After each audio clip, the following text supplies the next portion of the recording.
When you want to create a moment connection between a beam and a column, say a welded moment connection, normally just doing a fillet weld around the beam will not work. It won't be sufficient.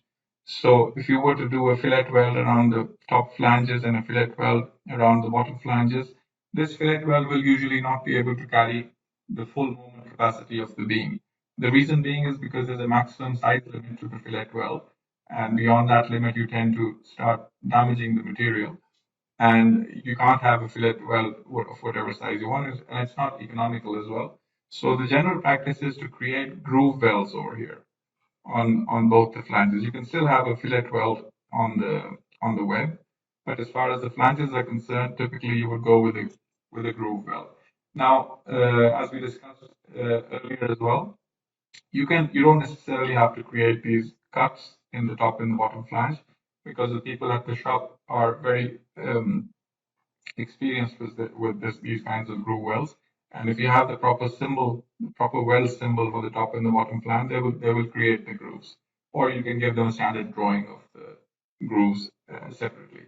But if you did want to create the grooves at the flanges, what you can do is you can, by the way, these grooves are called rat holes because they're not just grooves of the top flange. The web also needs to be cut out like this, because the welding is done from one side and the back side also needs to be filled.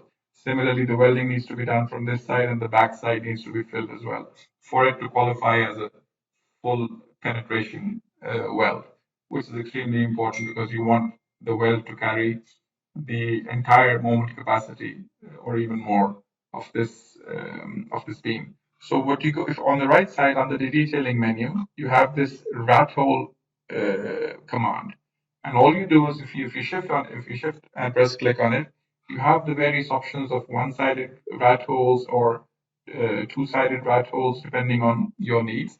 And also the web which needs to be cut out, you have full control over how the cutout of the rat hole will be done. So if I were to choose, for example, the double-sided one, say apply and OK, go to my command, all I need to do is select the beam and select the flange, and immediately my rat hole cut is created.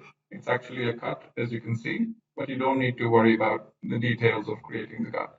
All you need to do is just change the parameters in the command, and the cut will be created.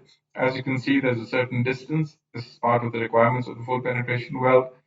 The welding starts from this side, goes to the other side, and this area at the back also needs to be cut out for the weld to qualify as a full penetration weld.